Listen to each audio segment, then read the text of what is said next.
Hey friends, it may not surprise you to learn that I am one of those women who have been accused of all of the things that people accuse women of when they don't like what we are saying or doing. I've been told I'm too opinionated, too brash, too loud, definitely too loud. I've been told that my tone was combative. I wonder if a man has ever been told his tone was combative. Maybe you're one of those women too. Not everybody always gets us. We stand up for ourselves. We don't apologize for taking up space. And our patron saint is the Syrophoenician woman in Mark chapter 7. In the book of Matthew, she's the Canaanite woman, but we're going to talk about the one in Mark 7.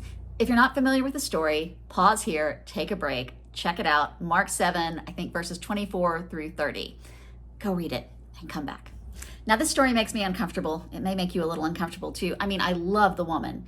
She is fabulous. She is fierce. She is a mama bear out to do whatever she has to do to protect her child. And it reminds me of so many mothers and fathers I know who are fiercely protective of their children, particularly those who have special needs, and the things they do to advocate for the well-being of their child. And she kind of reminds me of all of those impressive, powerful, passionate people I know.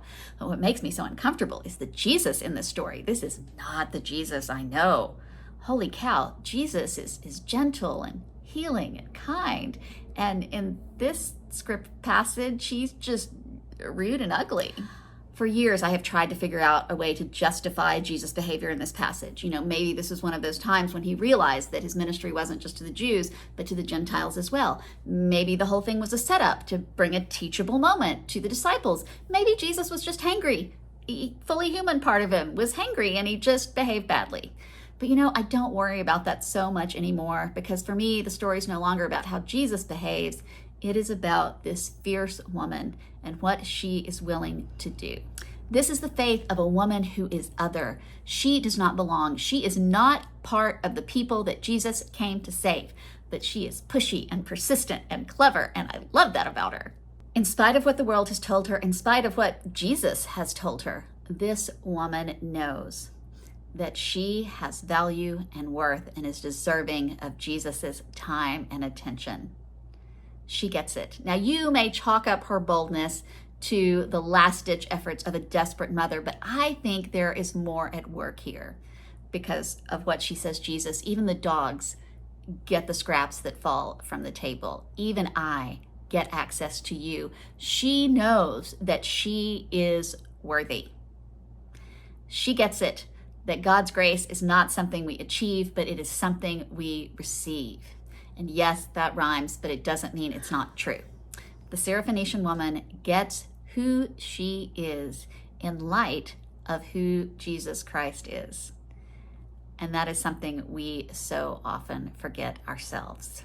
Because if we really believe that God is God and we are created in God's image and that God loved us enough to come down to earth fully human and fully God, to go all the way to the cross for us, to beat back death for us, then how can we do anything but believe that we are worthy of love and compassion, not only from others, but from ourselves? The world will tell us we didn't earn it. The world will tell us we don't deserve it. The world will tell us it is impossible to receive what you don't achieve. And that is what the world was telling the Syrophoenician woman. That's even what Jesus was telling the Syrophoenician woman, but she didn't believe them. And neither should we. Friends, we are beloved children of God. Let us not believe the voices that tell us we are anything else, not even when those voices are our own.